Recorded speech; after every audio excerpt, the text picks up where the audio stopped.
Был табигать башкорт бүйүндә, был табигать башкорт көйүндә. Күпме гүзәллек һәм мөхәббәтлек Башкортстан һинең йөзендә. Бай тарихлы Башкортстаныбызды безнең дусларыбыз яхшы белә микән?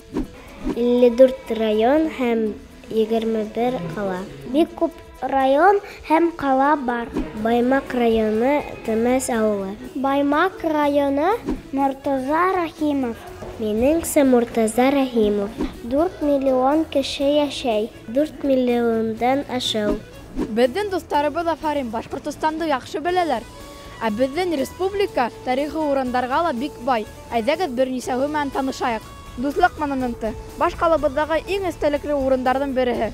Һәйкәл 1965 елда Агыдел ярында куелган. Уга караган ике халыктың бердәмлеге һиделә. Без әле Салават Юлаев майданында. Ул безнең милли батыр, данлыклы башкорт улы. Салават Юлаев крестьяндар хугышында ла катнаша. Уның безгә шигырьләре ла килеп еткән. Салават Юлай улы республикабызның йөзек кашы. Ә был билдәле шагыйрь Шайхзада Бабичка һәйкәл. Карагыз ниндәй бөек ул. Шайхзада Бабич безнең республиканы төзер өчен нык күп көч салган. Бай тарихлы, зур һәм иң шәп республикабыз Башкортстан. Байрамын менән сәскә һәм гел алга атла.